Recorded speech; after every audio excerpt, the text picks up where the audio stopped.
সুপ্রভাত বন্ধুরা, সোমার ঘর সংসারের আরও একটা নতুন ব্লগে আপনাদেরকে স্বাগত। আজ সোমবার সকাল, আমরা এখন শিয়ালদা স্টেশন। আপনারা দেখেই বুঝতে পারছেন যে এটা শিয়ালদা স্টেশন। তখন বাজছে 5:30। আমি শিয়ালদা স্টেশনে অনেক আগেই নেমে পড়েছি। প্রায় 4:30 পৌনে 5টার সময় আমরা রবিবার রাতের ট্রেন ধরে বহরমপুর থেকে আবার শিয়ালদা চলে এসেছি।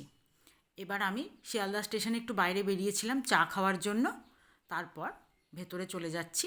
আপনারা সঙ্গে থাকুন, আপনারা সবটা জানতে পারবেন কেন আবারও দুদিনের মধ্যেই শিয়ালদা এলাম বা কলকাতা এলাম। এবার আমি চলে গেলাম যেখানে আমার ছেলে আর কর্তামশাই দাঁড়িয়ে আছে। হ্যাঁ, আবারও আমরা তিনজনেই এসেছি একসঙ্গে। এই যে এখানে ছেলে আর কর্তামশাই, আমরা নেমে ট্রেন থেকে এখানেই বসেছিলাম আর এখানে ফোনটাও চার্জ করছিলাম। তো ছেলে আর কর্তামশাই এখানেই দাঁড়িয়ে আছে। আমি একটু বাইরে বেরিয়েছিলাম, সেখান থেকে ভেতরে এলাম। তারপর আমি ওখানে এবার আমরা একটু কফি নিয়ে নিয়েছি, বসে তিনজনে একসঙ্গে একটু কফি খাচ্ছি। প্রথমে ওখানে নেমেই ব্রাশ ট্রাশ করে নিয়েছিলাম, তারপর তো বাইরে গেছিলাম। প্রথমে ওখানে একটু চাও খেয়েছিলাম, কিন্তু খুব একটা ভালো লাগেনি। তাই পরে ভেতরে এসে আবার একটু বসে কফি নিয়ে নিলাম। কফিটা খেলাম, সঙ্গে আপনাদেরকে একটু শিয়ালদা স্টেশনটাও এদিক ওদিক ঘুরিয়ে দেখিয়ে দিলাম। বাইরেটা তো তখন দেখালাম, এখন একটু ভেতরটা দেখিয়ে দিলাম। এবার আমরা এখান থেকে বেরোবো, বেরিয়ে টিফিন করব। তারপর ছেলেকে যে কাজের জন্য আমরা গেছি সেটা সারবো। এবার বাইরে বেরিয়ে শিয়ালদা স্টেশনের পাশের যে গেটটা, মানে পেছন ঠিক নয়, একটু সাইডের যে গেটটা আছে ওটা দিয়ে বেরিয়ে সামনেই অনেক টিফিন দোকান আছে ফ্লাইওভারের নিচে, ওখানে টিফিনটা করে নিলাম। সঙ্গে নিয়েছি আমরা খাওয়ার জন্য লুচি আর তরকারি। এই টিফিনটা করলাম, করে এবার আমরা চলে যাব আবারও প্ল্যাটফর্মে। এই যে আমারও টিফিন নিয়ে নিয়েছি হাতে, খেয়ে নেব। খেয়ে আবার প্ল্যাটফর্মে এসে এই যে ছেলে জামা কাপড় পরে রেডি হচ্ছে, ওখানে চেঞ্জ করলো। আর দেখে বুঝতে পারছেন আবারও আমরা এনসিসির কাজের জন্যই এসেছি। ছেলের বাবা রেডি করে দিচ্ছে ছেলেকে, জামার হাতটা সুন্দর করে গুটিয়ে দিয়েছে। এবার ছেলে চলে যাচ্ছে তার গ্রুপের কাছে।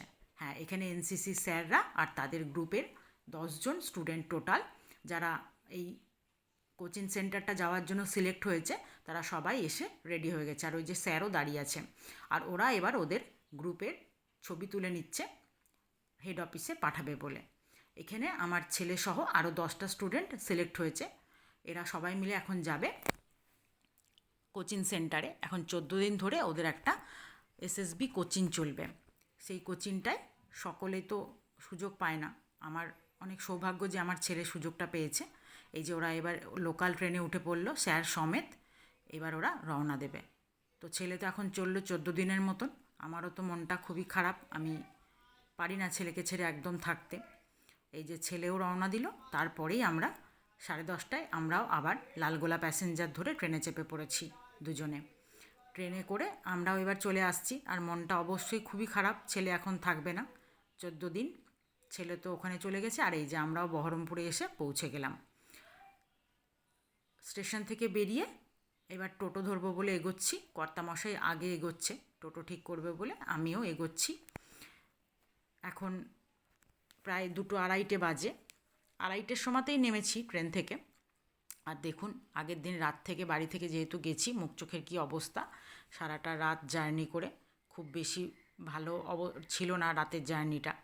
আজকের ভিডিওটা এই পর্যন্তই। আপনারা সঙ্গে থাকার জন্য ধন্যবাদ। টাটা।